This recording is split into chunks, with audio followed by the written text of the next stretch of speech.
नमस्कार दोस्तों, the council online platform पर आप सभी का स्वागत है।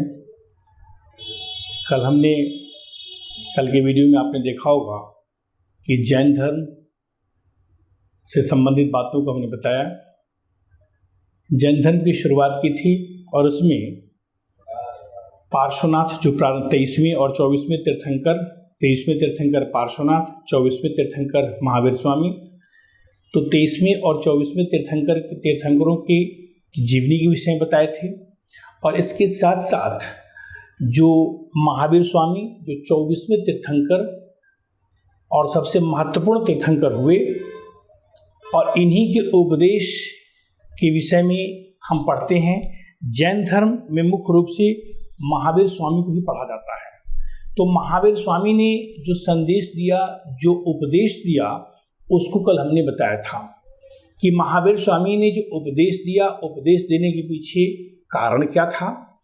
उनका कारण ये था कि संसार में जो तत्कालीन समय में स्थिति ये थी कि उत्तर वैदिक काल में आपने देखा कि मोक्ष प्राप्ति के मार्ग को अत्यधिक कठिन बना दिया गया था।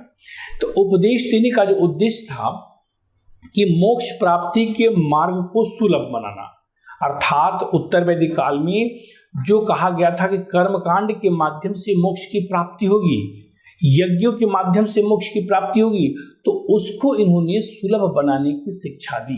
तो शिक्षा देने के पीछे जो उद्देश्य था उसको आपने देखा, और उसके लिए इन्होंने 3 साधन बताए, जिसको कि जैन धर्म में त्रिरत्न के नाम से जाना जाता है।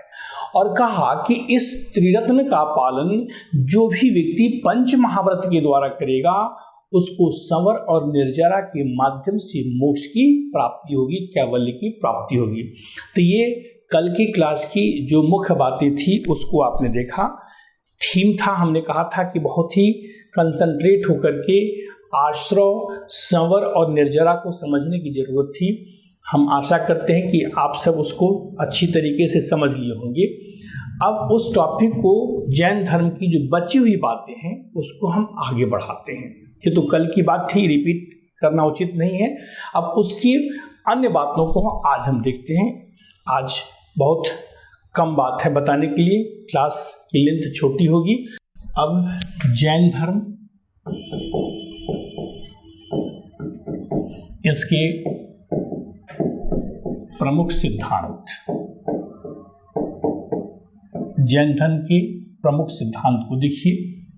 इसके पहले महावीर स्वामी के जो उपदेश थे उसको आपने देखा कि उसके पीछे क्या कारण था, उपदेश देने के पीछे क्या उद्देश्य था, इसको आपने देखा।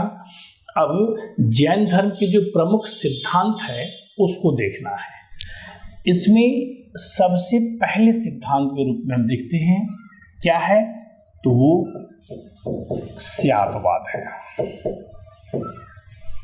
स्यादवाद जैन धर्म का एक महत्वपूर्ण सिद्धांत है। इसे अनेकांतवाद के नाम से भी जाना जाता है। यह ज्ञान की सापेक्षता का सिद्धांत है। इसमें यह बताने की, इसे सप्तभंगी न्याय के नाम से भी जाना जाता है। इसमें यह बताने की कोशिश की गई है कि कोई भी ज्ञान न तो पूरी तरह से सत्य है और न ही पूरी तरह से असत्य है, अर्थात उसमें सत्य और असत्य दोनों गुण विद्यमान होते हैं, और इसे ही स्यादवाद का सिद्धांत कहा गया। जैन धर्म में इसके लिए एक एग्जाम्पल हमने कहा कि सप्तभंगी न्याय है, 7 न्याय बताए, स्यादस्ति च, स्यादनास्ति च, ये सप्तभंगी न्याय इस तरह से करके 7 हैं। मतलब शायद है, शायद नहीं है। इसमें एक अच्छा एग्जाम्पल जैन धर्म में दिया गया है। स्यादवाद में हमने कहा कि ज्ञान की सापेक्षता का सिद्धांत, ध्यान रखिएगा, इसका मतलब यह है कि कोई भी ज्ञान न तो पूरी तरह से सत्य है और न ही पूरी तरह से असत्य है। इस पर एक अच्छा उदाहरण प्रस्तुत किया गया। कहा गया कि अगर कोई एक अंधा व्यक्ति एक हाथी के कान को पकड़ता है, तो हाथी के कान को पकड़ता है और कान पकड़ करके यह बताता है कि हाथी की आकृति एक सूप की तरह है। यद्यपि कि हाथी की आकृति सूप की तरह नहीं है, लेकिन अगर हाथी, वो अंधा व्यक्ति चूंकि उसके कान को पकड़ा है और कान की आकृति शुभ की तरह होती है। तो अगर हम सिर्फ कान को ध्यान में रख करके हाथी की आकृति की बात करें तो लगेगा कि उसकी बातों में आंशिक सत्यता है, लेकिन पूरी तरह से सत्य इसलिए नहीं है कि वह हाथी जो है वह अशुभ की आकृति की तरह है ही नहीं है। तो इसीलिए हमने कहा कि इसका एक मुख्य सिद्धांत है स्यादवाद का सिद्धांत, अर्थात ये ज्ञान की सापेक्षता का सिद्धांत है, जिसमें कोई भी ज्ञान न तो पूरी तरह से सत्य है और न ही पूरी तरह से असत्य है। इसके आगे है दूसरे सिद्धांत की बात कर सकते हैं, ईश्वर संबंधी सिद्धांत। ईश्वर संबंधी सिद्धांत अब देखिए, जैन धर्म में ईश्वर की सत्ता को स्वीकार किया गया है, लेकिन यह कहा गया है कि ईश्वर का जो स्थान होता है वह तीर्थंकर से, जिन से नीचे होता है। ठीक है, तीर्थंकर से नीचे इसको माना गया है। तो जैन धर्म में ईश्वर की सत्ता को स्वीकार किया गया है, लेकिन उसका स्थान तीर्थंकर से नीचे रखा गया है। जैन धर्म में भी कहा गया है कि यह सृष्टि जो है अनादिकाल से विद्यमान है। इस सृष्टि की रचना में ईश्वर की कोई भूमिका नहीं है, सृष्टि अनादिकाल से विद्यमान है। कहा गया है कि यह संसार अनेक चक्रों में बटा हुआ है, ठीक है, और प्रत्येक चक्र में दो अवधि होती है। एक को कहा गया उत्सर्पणी विकास की अवधि और दूसरे को कहा गया अवसर्पणी ह्रास की अवधि। ठीक है, तो प्रत्येक चक्र में यह कहा गया है कि प्रत्येक चक्र में 24 तीर्थंकर, 12 चक्रवर्ती सम्राट और 63 श्लाका पुरुष होते हैं। श्लाका पुरुष का मतलब महान पुरुष। तो ये कहा गया कि यह पृथ्वी यह संसार अनेक चक्रों में बटा हुआ है। तो इसके पीछे हम ये बताने की कोशिश कर रहे हैं कि चूंकि ईश्वर संबंधी अवधारणा में ये कहा जाता है कि सृष्टि की रचना में ईश्वर की कोई भूमिका नहीं है, सृष्टि अनादिकाल से विद्यमान है। इसी चीज को हम प्रूफ यहां पर किए। तो एक सिद्धांत है ईश्वर संबंधी सिद्धांत। दूसरी बात, एक अगले सिद्धांत हम देखेंगे पुनर्जन्म संबंधी सिद्धांत। पुनर्जन्म संबंधी सिद्धांत मतलब ये जैन धर्म में भी पुनर्जन्म में विश्वास किया गया है। तो पुनर्जन्म में, जब भी पुनर्जन्म में विश्वास किया जाएगा, इसका मतलब है कि उस समय कर्मवाद पर बल दिया गया। तो पुनर्जन्म में विश्वास किया गया, इसका मतलब कर्मवाद पे बल दिया गया। जिस तरीके से बौद्ध धर्म में महात्मा बुद्ध ने पुनर्जन्म की बात की थी, उसी तरीके से महावीर स्वामी ने पुनर्जन्म की बात किया है। इसके पीछे उद्देश्य यही है कि लोगों को अच्छे कर्म करने के लिए हम क्या करें, प्रेरित करें। इसीलिए पुनर्जन्म में इन लोगों ने विश्वास किया। इसके अगले सिद्धांत में है मोक्ष संबंधी सिद्धांत। वैदिक काल में यह कहा गया था कि व्यक्ति को मरने के बाद मोक्ष की प्राप्ति होती है, लेकिन बौद्ध धर्म में और जैन धर्म में दोनों में कहा गया कि मोक्ष की प्राप्ति के लिए मरने की आवश्यकता नहीं है, बल्कि इसी जन्म में व्यक्ति को मोक्ष की प्राप्ति हो सकती है, संभव है। उसके लिए एक सिंपल और सरल, हम कह सकते हैं कि एक सरल और सहज मार्ग बताया गया, जिस मार्ग पर चलकर के कोई भी व्यक्ति मोक्ष की प्राप्ति कर सकता है। तो ये बात हमने कहा, मोक्ष संबंधी अवधारणा की बात किया है। एक सिद्धांत है यज्ञीय कर्मकांड का विरोध। तो यहां पर आप देखेंगे कि महावीर स्वामी ने जिस तरीके से बौद्ध धर्म में आपने देखा, उसी तरीके से जैन धर्म में देखिए कि यज्ञीय कर्मकांड का विरोध किया गया है। यहाँ पर इन सबों से समाज में विषमता व्याप्त होती है। तो यज्ञीय कर्मकांड का विरोध करके धर्म को सहजता के पथ पर आगे बढ़ाने की कोशिश की गई है। तो यहाँ पर एक सिद्धांत है इसका, यज्ञीय कर्मकांड का सिद्धांत। तो इस तरीके से आपने ये देखा कि जैन धर्म के प्रमुख सिद्धांत में क्या क्या बातें हैं। ठीक है, अब आइए जैन धर्म के प्रमुख सिद्धांत के बाद हम देखते हैं कि अब जैन धर्म का समाज में क्या योगदान रहा। योगदान की बात किए, थोड़ा सा योगदान की बात कर लें। जैन धर्म का समाज में क्या योगदान रहा, इसको ऐसे लिख लीजिए, जैन धर्म का समाज में योगदान कहा क्या क्या रहा। अब देखिए एक एक करके हम देखते चलते हैं कि समाज में क्या इसका योगदान रहा। सबसे पहले सामाजिक क्षेत्र की हम बात करें कि जैन धर्म में जाति प्रथा का विरोध किया गया है। जो वैदिक काल में जाति प्रथा की शुरुआत हुई थी और जाति प्रथा के कारण समाज में विषमता व्याप्त हो गई थी, उसी कमी को ध्यान में रखते हुए जैन और बौद्ध धर्म दोनों में जाति प्रथा का विरोध किया गया। ठीक है, यद्यपि हम आगे भी चर्चा करेंगे कि जिस तरीके से विरोध बौद्ध धर्म में हुआ है उस तरीके से विरोध जैन धर्म में नहीं हुआ है, लेकिन फिर भी हम कह सकते हैं कि यहाँ पर जाति प्रथा का विरोध हुआ। ठीक है, अर्थात समाज में समानता स्थापित करने की कोशिश की गई है। स्त्री एवं शूद्र, दूसरी बात हम कह सकते हैं सामाजिक क्षेत्र में जो योगदान है, स्त्री एवं शूद्र दोनों को जैन धर्म में प्रवेश करने की इजाजत मिली। इसका मतलब है कि लिंग असमानता को भी समाप्त किया जा रहा है और वर्ग असमानता को भी यहाँ पर समाप्त किया जा रहा है कि सबों को जैन धर्म में शामिल कर, जैन संघ में कोई भी व्यक्ति शामिल हो सकता था, किसी को भी शामिल कर सकते थे। कुछ क्राइटेरिया थे, उसको फुलफिल करने के बाद किसी भी धर्म के लोग, किसी भी जाति के लोगों को इसमें शामिल किया जा सकता था।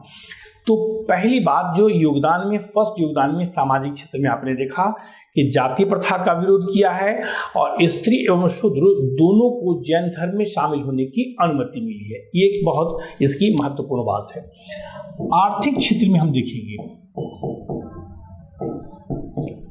आर्थिक क्षेत्र में अगर योगदान की बात करें कि आर्थिक क्षेत्र में क्या योगदान है, तो जैन धर्म में अहिंसा पर बल दिया गया है। अहिंसा पर बल देकर के क्या हुआ कि जब भी अहिंसा पर बल होगा, समाज में शांति व्यवस्था कायम होगी तो समाज का विकास होगा, मतलब व्यापार वाणिज्य की स्थिति अच्छी हो जाएगी। तो जैन धर्म में चूंकि अहिंसा पर बल दिया गया है, इसलिए व्यापार वाणिज्य का यहाँ पर अत्यधिक विकास होता है, जिस कारण से साम्राज्य में, समाज में, तत्कालीन समाज में समृद्धता आ जाती है। तो यहाँ पर आपने देखा कि जैन धर्म के आर्थिक क्षेत्र में कि व्यापार वाणिज्य का विकास हुआ, यह एक महत्वपूर्ण बात है। क्यों? अहिंसा पर बल देने से। अभी अहिंसा की बात आगे पतन में करेंगे। अतिशय अहिंसा की बात यहाँ पर की गई, ठीक है। इसमें युद्ध भी वर्जित माना गया, कृषि भी वर्जित माना गया, लेकिन उस चीज की बात हम नहीं करेंगे। हम सिर्फ अभी योगदान की बात कर रहे हैं, मतलब इसके पॉजिटिव एस्पेक्ट को हम दिखा रहे हैं। जैसे यहाँ पर हम सामाजिक क्षेत्र में जाति प्रथा का विरोध किया है तो अप्रत्यक्ष रूप से जाति को स्वीकार किया, लेकिन चूंकि योगदान की हम बात कर रहे हैं इसलिए इसके सकारात्मक पहलुओं पर ही सिर्फ हम बात करेंगे, पॉजिटिव क्षेत्र की बात करेंगे। तो यहाँ पर हम आर्थिक क्षेत्र की बात किए कि अहिंसा पर बल देने से समाज में शांति व्यवस्था कायम हुई, जिसके फलस्वरूप व्यापार वाणिज्य का विकास होता है। राजनीतिक क्षेत्र में हम देखेंगे कि क्या योगदान रहा राजनीतिक क्षेत्र में। तो आप देखिए राजनीतिक क्षेत्र में योगदान ये रहा कि इसका कि यहाँ पर भी अहिंसा की बात करेंगे। अहिंसा पर बल देने से साम्राज्य में स्थिरता कायम हो गई।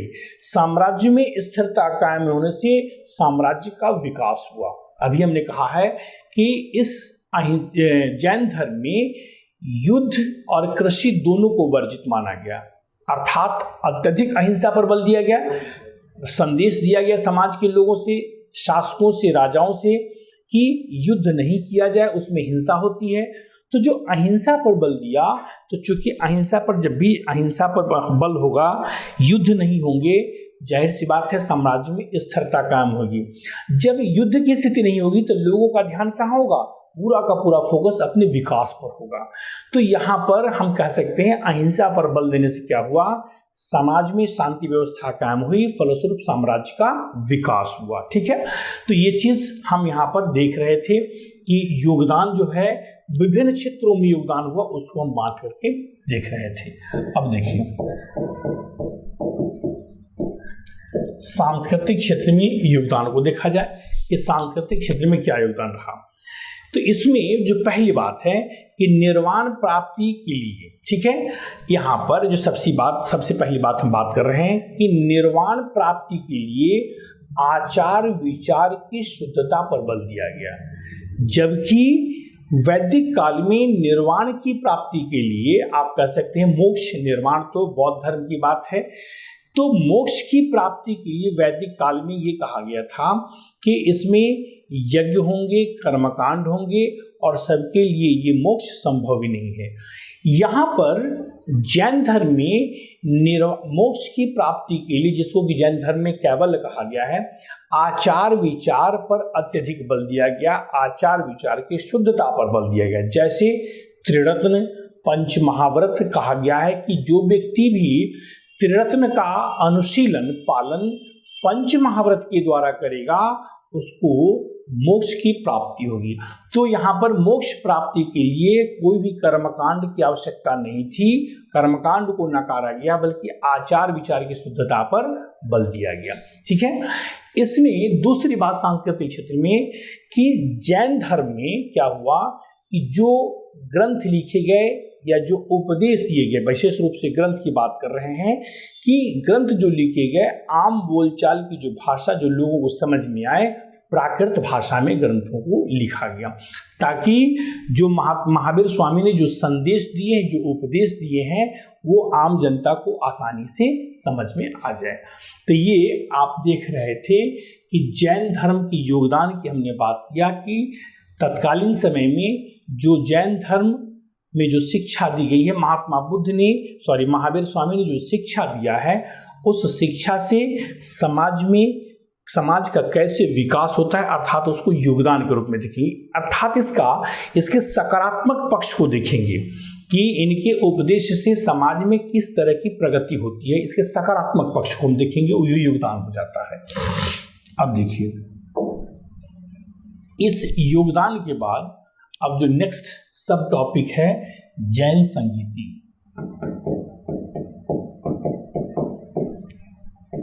जैन संगीति, इनका सम्मेलन। अब देखिए,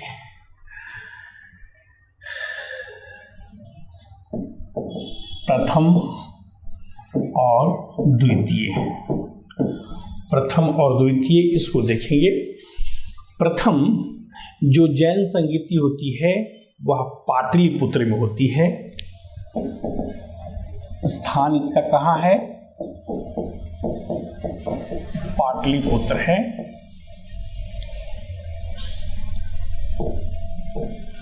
पाटलिपुत्र है। इस संगीति का जो काल है वह काल समय है, वह समय 322 से लेकर के 298 ईसा पूर्व तक है। इसका समय 322 से लेकर के 298 ईसा पूर्व तक है। इस समय जो शासक है, ठीक है, इस समय जो शासक है वह शासक है चंद्रगुप्त मौर्य। मौर्य वंश की शासन व्यवस्था है, चंद्रगुप्त मौर्य इसका शासक है। इस संगीति की उपलब्धि क्या रही? इस संगीति की उपलब्धि या कह सकते हैं इसमें महत्वपूर्ण कार्य क्या हुए, ठीक है ना। उपलब्धि या कह सकते हैं, चूंकि बंटवारा भी होता है तो उपलब्धि ना लिख करके महत्वपूर्ण कार्य को लिखेंगे। अब देखिए क्या है यहाँ पर, थोड़ी सी बात को समझिए, फिर इसको हम जैन संगीति के विषय में बात करते हैं। जब चंद्रगुप्त मौर्य वंश की सत्ता संभालता है तो उसी के काल में मगध में 12 वर्षों का अकाल पड़ा था, दुर्भिक्ष जिसको कहते हैं, अकाल पड़ा था। तो चंद्रगुप्त मौर्य वहां से श्रवणबेल बोला जाता है और उसके साथ जैन संत जो है भद्रबाहु भी जाते हैं। भद्रबाहु भी उसके साथ श्रवणबेल गोला कर्नाटक में है, कर्नाटक चले गए। अब ये वहां पर चूंकि 12 वर्षों का अकाल पड़ा था मगध में, और चंद्रगुप्त मौर्य ने क्या किया था कि वहां से वो श्रवणबेल गोला चला गया और कहा गया कि एक सच्चे जैन भिक्षु की तरह काया क्लेश के माध्यम से उन्होंने अपना प्राण त्याग वहीं पर किया था, श्रवणबेल गोला में किया था। तो जब भद्रबाहु, जैन संत भद्रबाहु जो चंद्रगुप्त मौर्य के साथ गए थे, तो ये कहा जाता है कि जो जैन धर्म के प्राचीनतम ग्रंथ, जिसको कि पूर्व कहा गया, 14 पूर्व है टोटल, जैन धर्म का प्राचीनतम ग्रंथ है। तो इस 14 पूर्व के विषय में जानकारी भद्रबाहु के पास थी। केवल भद्रबाहु ही 14 पूर्व के विषय में जानता था और कोई नहीं जानता था। जब भद्रबाहु चला जाता है श्रवणबेलगोला, तो अब समस्या आई कि यहाँ पर जैन जो भी संत थे उनको तो ये पता था नहीं कि क्या उसमें लिखा गया है। तो अब महावीर स्वामी की जो फॉलोअर्स है, जो अनुयायी हैं जैन धर्म के, उनको कैसे शिक्षा दी जाए, समाज में कैसे शिक्षा दी जाए, समाज के लोगों को कैसे जैन धर्म से परिचय कराया जाए। तो अब चूंकि महावीर स्वामी के उपदेशों को संकलन करना था, जैन धर्म की मुख्य बातों को संकलन, चूंकि भद्रबाहु जिसको 14 पूर्व के विषय में जानकारी थी वो श्रवणबेलगोला में है। अब मगध के क्षेत्र में और अन्य क्षेत्रों में निवास करने वालों के लिए एक समस्या उत्पन्न हुई। तो उसी समस्या को दूर करने के लिए हम देखते हैं कि उसी समस्या को दूर करने के लिए अब क्या होता है कि पाटलिपुत्र में एक जैन संगीति का आयोजन किया जाता है। इस संगीति की कार्य के पहले अध्यक्ष भूल गए, अध्यक्ष लिखिए। इसकी अध्यक्षता स्थूलबाहु ने किया था। इसकी अध्यक्षता स्थूलबाहु ने किया था। तो अब पाटलिपुत्र में एक जैन संगीति का आयोजन हुआ, जिसका उद्देश्य था कि महावीर स्वामी के उपदेशों और जैन धर्म की बातों को फिर से संकलित करना। ठीक है, तो इसमें जो पहला महत्वपूर्ण कार्य होता है कि इसमें जो पहला है कि जैन धर्म को जो महत्वपूर्ण ग्रंथ है, जिसको अंग कहा गया है, ठीक है, तो जैन ग्रंथों का संकलन किया गया है। इसमें 12 अंग और 12 उपांग का संकलन होता है। ठीक है, तो ये इसका जो महत्वपूर्ण कार्य है कि इस समय जैन ग्रंथ 12 अंग और 12 उपांगों का संकलन हुआ।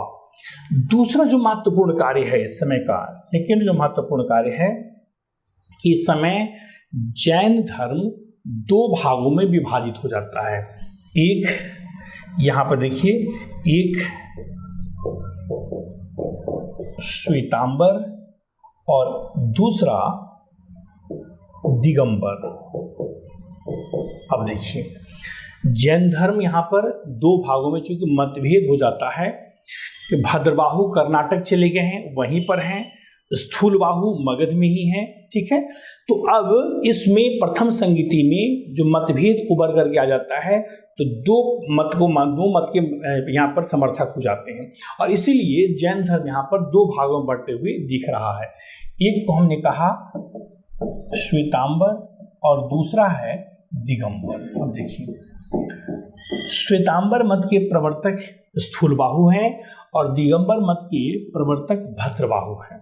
ठीक है, अब देखिए, श्वेतांबर और दिगंबर लगभग हम कह सकते तुलना कर सकते हैं अगर बौद्ध धर्म से, तो ये महायान और ये हीनयान की तरह है। ठीक है, अर्थात दिगंबर में कट्टरता है और यहाँ पर श्वेतांबर में उदारता है। तो यहाँ पर श्वेतांबर में उदारता देखने को मिल रहा है और दिगंबर में हमें कट्टरता देखने को मिल रहा है। तो अब देखिए, श्वेतांबर और दिगंबर 2 ये प्रथम बौद्ध संगीति में जैन धर्म 2 भागों में बढ़ जाता है। श्वेतांबर के जो पहली बात है, दोनों किन किन चीजों पर बल देते हैं, जरा इसको देखिए। श्वेतांबर मत के समर्थकों का कहना है कि मोक्ष प्राप्ति के लिए वस्त्र का त्याग आवश्यक नहीं है, जबकि दिगंबर मत के समर्थकों का कहना है कि मोक्ष प्राप्ति के लिए वस्त्र का त्याग आवश्यक है।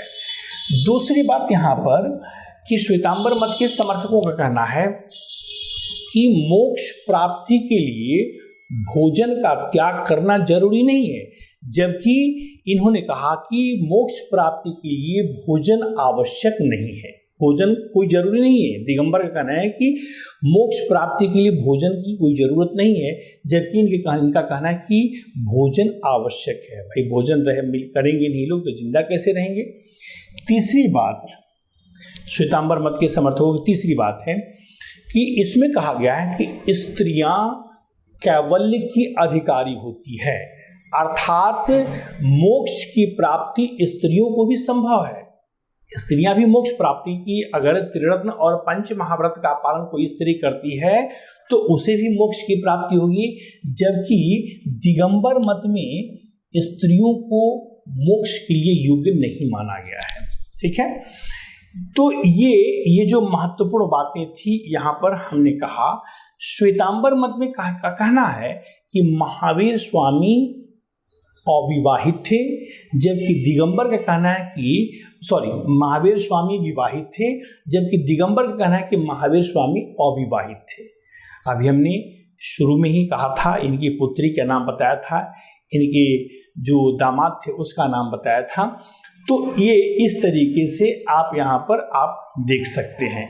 यद्यपि जैन धर्म में ये फूट पड़ गया यहाँ पर, ठीक है, यहाँ पर जैन धर्म दो भागों में बंटता है। इसके पहले भी हम अगर बात करें तो महावीर स्वामी को जब ज्ञान की प्राप्ति हुई थी उसके ठीक 12 वर्ष बाद, थोड़ा सा हम बैक में चलते हैं, हमने कहा कि जैन धर्म दो भागों में बंट जाता है, तो इसके पहले भी फूट पड़ा है जैन धर्म में कि जब महावीर स्वामी ने ज्ञान की प्राप्ति की थी 30 वर्ष की अवस्था में, आपने देखा कि गृह त्याग किया था और उसके 12वें वर्ष उनको ज्ञान की प्राप्ति होती है। तो ज्ञान प्राप्ति के 12 वर्ष बाद इनका अपने दामाद से मतभेद हो जाता है। जमाली जो इनका पहले शिष्य था, जैन धर्म को मानता था, बाद में उनसे मतभेद हो जाता है और जामाली ने एक अलग अपना संगुट बना लेता है, एक संप्रदाय बना लेता है, इसको बहुतरवाद के नाम से जाना जाता है।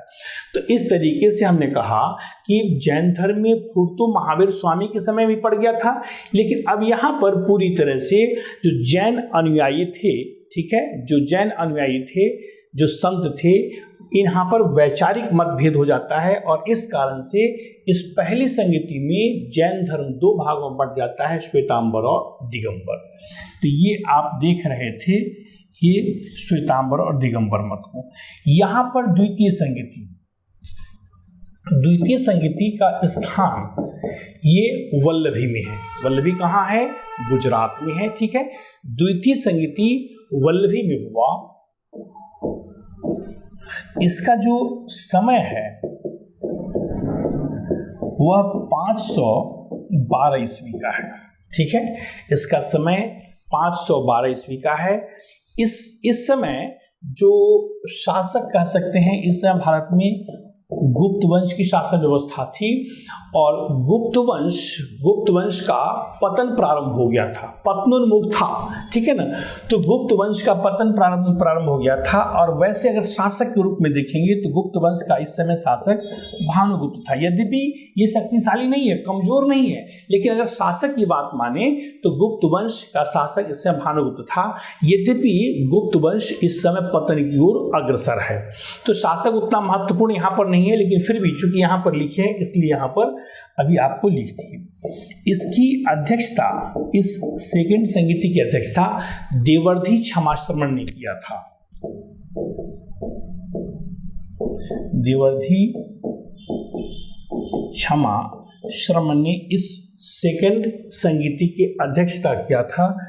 इस सेकंड संगीति का जो महत्वपूर्ण कार्य है वह यह कि इसमें जैन ग्रंथों को अंतिम रूप से संकलित किया गया, ठीक है। तो ये इस समय की महत्वपूर्ण बात आपने देखा कि जो जैन संगीति हुई थी उस जैन संगीति में प्रथम जैन संगीति में कौन से कार्य हुए, द्वितीय जैन संगीति में कौन से कार्य हुए, मतलब जैन ग्रंथों को जिस ग्रंथ की शुरुआत यहाँ पर आप कह सकते हैं कि प्रथम संगीति में हुई, उसका अंतिम रूप अर्थात जैन ग्रंथों को अंतिम रूप से यहाँ पर संकलित किया गया। तो ये आप देख रहे थे यहाँ पर जैन संगीति की बात। अब देखिए जैन धर्म का जो प्रचार प्रसार होता है, कहा जाता है कि भारत में जैन धर्म का जो प्रमुख केंद्र था, जो प्रमुख केंद्र दो यहाँ पर वल्लभी को माना गया है, उज्जैनी को माना गया है, ठीक है, और मैसूर को माना गया है। तो प्रमुख केंद्र वल्लभी, उज्जैन और मैसूर में था। यद्यपि श्वेतांबर और दिगंबर दोनों मतावलंबी भारत के बड़े क्षेत्र में फैले हुए थे। दिगंबर मतावलंबी का जो क्षेत्र है वह तमिलनाडु का है, कर्नाटक का है, कलिंग का है। इन क्षेत्रों में दिगंबर मत के जो थे अनुयायी अधिक थे। मध्य भारत में अन्य कह सकते हैं राजस्थान का क्षेत्र है, उत्तरी भारत का क्षेत्र है, और मध्य भारत के अन्य क्षेत्र, पूर्वी भारत के क्षेत्र में, यद्यपि पूर्वी भारत में दिगंबर संप्रदाय के लोग भी थे और वहां पर श्वेतांबर संप्रदाय के लोग भी थे। तो इस तरीके से भारत के अन्य क्षेत्रों में इसका प्रचार प्रसार होता है।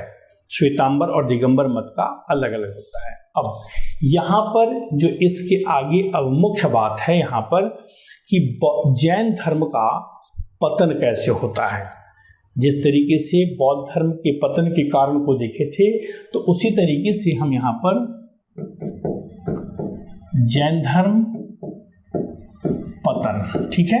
अब देखिए पतन के, हम यहाँ पर पतन के कारण को देखेंगे कि किस कारण से भारत में जैन धर्म का पतन होता है। तो सबसे पहले इसके हम राजनीतिक कारण की बात करें।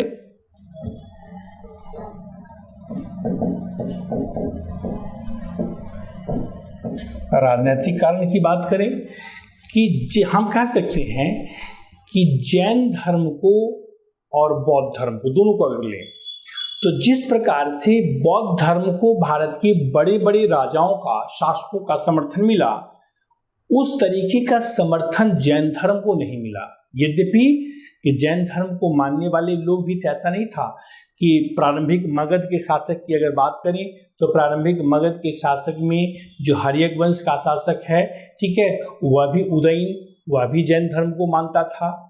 नंद वंश के शासक है महापद्मनंद, ठीक है, वो जैन धर्म को मानता था। कलिंग का शासक खारवेल है, वो जैन धर्म को मानता था। गुजरात के शासक जैन धर्म को मानते थे। कर्नाटक, दक्षिण भारत के शासक जैन धर्म को मानते थे। यद्यपि भारत के कई शासकों ने जैन धर्म को अपना समर्थन दिया, लेकिन ये बड़े शासक उस रूप में नहीं थे जिस रूप में हम अशोक और कनिष्क की बात करते हैं। कि हम देखते हैं कि बौद्ध धर्म को भारत के बड़े बड़े जैसे अशोक और कनिष्क जैसे शासकों का समर्थन मिला, लेकिन जैन धर्म को भारत के बड़े शासकों का समर्थन नहीं मिला। तो कह सकते हैं कि राजाश्रय का जो अभाव था, यह भी जैन धर्म के पतन का एक कारण था, ठीक है, अर्थात महान शासकों का समर्थन इसको नहीं मिला। दूसरी बात, अगर हम सामाजिक क्षेत्र की बात करें, हमने अभी योगदान में बताया है कि जैन धर्म में जाति प्रथा का विरोध किया गया, जाति प्रथा को स्वीकार नहीं किया गया। तो बात सही भी है कि जैन धर्म में जाति प्रथा को स्वीकार नहीं किया गया है, जाति प्रथा का विरोध किया गया। लेकिन अप्रत्यक्ष रूप से हम कह सकते हैं कि जाति प्रथा को स्वीकार भी कर लिया गया। कैसे? इसमें कहा गया कि व्यक्ति का जन्म अपने पूर्व जन्म के कर्मों के आधार पर होता है, अर्थात व्यक्ति उच्च और निम्न कुल में जो जन्म ले रहा है वह अपने पूर्व जन्म के कर्मों के अनुसार ले रहा है। इसका मतलब यह है कि इस जैन धर्म में अप्रत्यक्ष रूप से जाति प्रथा को स्वीकार कर लिया गया। तो इस कारण से जितना समर्थन भारत में बौद्ध धर्म को मिला, उतना समर्थन जैन धर्म को नहीं मिला, ठीक है। ये एक बहुत बड़ा कारण है। तीसरी बात, यहाँ पर जब विरोध की बात अगर करते हैं तो यहाँ पर देखिए पतन का धार्मिक क्षेत्र में हम देखेंगे, धार्मिक क्षेत्र में देखेंगे, ठीक है। अब देखिए इसके साथ साथ इसके धार्मिक क्षेत्र से पहले हम आर्थिक क्षेत्र को भी देख लें। हमने कहा था कि जैन धर्म में अतिशय अहिंसा की बात की गई थी। अतिशय अहिंसा का मतलब ये था कि इसमें युद्ध और कृषि दोनों को वर्जित माना गया था। तो जब युद्ध और कृषि दोनों को वर्जित माना गया तो जाहिर सी बात है कि राजाओं का झुकाव जैन धर्म की ओर कम होगा। कृषि को वर्जित माना गया, इसका मतलब यह है कि कृषक वर्ग का समर्थन कम मिलेगा। तो यहाँ पर अतिशय अहिंसा की जो बात की गई, ठीक है, अतिशय अहिंसा की जो बात की गई, इस कारण से न तो भारत के बड़े बड़े शासकों का समर्थन मिला और न भारत के कृषक वर्ग का समर्थन मिला। तो चूंकि समर्थन की कमी है, तो इस कारण से जैन धर्म का जो है जाहिर सी बात है पतन होना स्वाभाविक है। तीसरी बात जो यहाँ पर, चौथी बात जो है ये धार्मिक क्षेत्र में हम देखेंगे। अब देखिए धार्मिक क्षेत्र में देखेंगे। अब देखिए धार्मिक क्षेत्र में क्या है। धार्मिक क्षेत्र में है इसका सबसे पहले अव्यवहारिक सिद्धांत, ठीक है, वही चीज अभी हम यहाँ पर बात कर रहे हैं। नंबर 1 अव्यवहारिक सिद्धांत, अर्थात अतिशय अहिंसा पर बल दिया गया। तो जाहिर सी बात है यह जो अव्यवहारिक सिद्धांत होगा, अतिशय अहिंसा पर जब बल देने की बात होगी तो बहुत से लोगों का समर्थन इनको नहीं मिलेगा। एक बात तो यहाँ पर है जो हम बता रहे थे, जो इसकी सबसे महत्वपूर्ण बात है कि इन्होंने नियम में कठोरता, इस जैन धर्म के नियम में कठोरता है। जैन धर्म के नियम में कठोरता इस रूप में है कि तपश्चर्या और काया क्लेश के माध्यम से ज्ञान की प्राप्ति की बात की गई है। कि कठिन तपस्या किससे बात की गई है कि कठिन तपस्या है, आत्म उत्पीड़न है, ये सब की सब बात इसमें किया गया है। तो जब कठिन तपस्या और आत्म उत्पीड़न की बात होगी, वस्त्र त्याग की बात होगी, भोजन की बात होगी, तो आम जनता का झुकाव जाहिर सी बात है इसकी तरफ नहीं होगा। तो इसमें जो नियम में कठोरता हुआ, इस कारण से आम जनता का झुकाव क्या होता है, जैन धर्म की ओर नहीं होता है। और हम कह सकते हैं कि ये राजनीतिक, सामाजिक, आर्थिक और धार्मिक क्षेत्र में जिन चीज़ों का उल्लेख हमने किया कि जिस कारण से इनको क्या होता है कि भारत के अधिकांश लोगों का समर्थन नहीं मिलता है, वहीं पर अगर इसकी इससे एक तुलना हम बौद्ध धर्म से करें, समकालीन है दोनों, बौद्ध धर्म से करें, तो यहाँ पर हम देखेंगे कि बौद्ध धर्म में ये सारी, जैसे वहाँ पर क्या है कि बौद्ध धर्म को बड़े बड़े राजाओं का, भारत के बड़े बड़े राजाओं का समर्थन मिला है, ठीक है। बौद्ध धर्म की अगर हम बात करें सामाजिक क्षेत्र में, तो ये राजनीतिक क्षेत्र में उनको क्या बड़े बड़े शासकों का समर्थन मिला। दूसरी बात यहाँ पर हम करेंगे कि जैसे हम राजाओं की बात करें तो 6ठी शताब्दी ईसा पूर्व में जिस समय भारत में महाजनपद था, तो मगध महाजनपद के, कोसल महाजनपद के ये जो शासक थे, ये सब के सब जो बड़े शासक थे, मजबूत शासक थे, इन सबों का समर्थन बौद्ध धर्म को था। सामाजिक क्षेत्र में हमने देखा है कि बौद्ध धर्म में जाति प्रथा का विरोध किया गया है, ठीक है ना, अर्थात समाज में समानता स्थापित करने की बात की गई है। तो जब भी इस तरीके की बात हुई, इसका मतलब क्या है कि जो निचले वर्ण के लोग थे मुख्य रूप से उनका झुकाव बौद्ध धर्म की ओर हुआ। यद्यपि उनका झुकाव जैन धर्म की ओर भी हुआ, लेकिन जितने लोग बौद्ध धर्म की तरफ गए उतने लोग जैन धर्म की तरफ नहीं गए। इसलिए कि यहाँ पर अप्रत्यक्ष रूप से हमने कहा है आपको कि अप्रत्यक्ष रूप से समाज के जाति व्यवस्था को स्वीकार कर लिया गया है। यहाँ पर आर्थिक क्षेत्र में हमने कहा था कि बौद्ध धर्म चूंकि मध्यम मार्गी है, इस कारण से कृषक वर्ग का, व्यवसायी वर्ग का, व्यापारी वर्ग का, सबका समर्थन उसको मिला, ठीक है।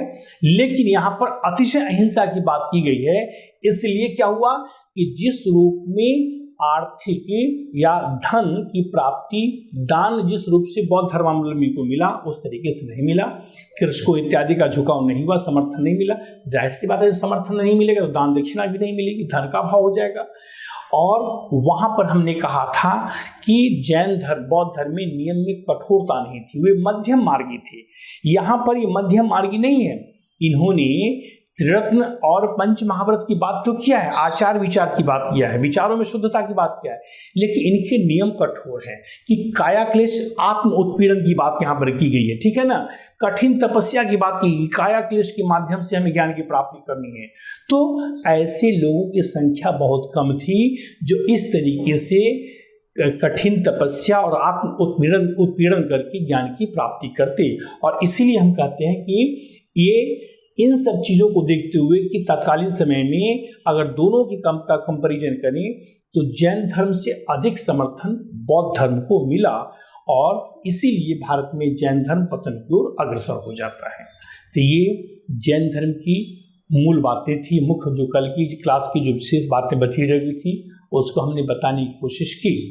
आशा है कि आप अच्छी तरीके से समझ गए होंगे। एक बात ध्यान रखना है कि प्रारंभिक परीक्षा में इम्पॉर्टेंट तो है ही है, सारे क्वेश्चंस आपको मिलेंगे, ध्यान से समझ लीजिएगा। अगर ठीक ढंग से आप इसको देखे होंगे, सुने होंगे, फिर से सुन लीजिएगा, तो क्वेश्चंस पास्ट के भी मिल जाएंगे और आगे के भी मिलेंगे। यहाँ से मुख्य परीक्षा में भी क्वेश्चन बनेंगे। मुख्य परीक्षा में जो हमने टॉपिक आपको बताया है कि योगदान क्या रहा जैन धर्म का, भारत में क्या योगदान रहा, समाज में क्या योगदान रहा, तो बौद्ध धर्म का क्या योगदान रहा, इन चीज़ों पर विशेष रूप से फोकस करना है, पतन के कारण को फोकस करना है। यहाँ से प्रश्न आपको मुख्य परीक्षा में मिलेंगे। ठीक है, तो आज की क्लास यहीं तक। अब कल मिलते हैं तो 6ठी शताब्दी ईसा पूर्व के दूसरे टॉपिक पे हम चर्चा करते हैं। धन्यवाद।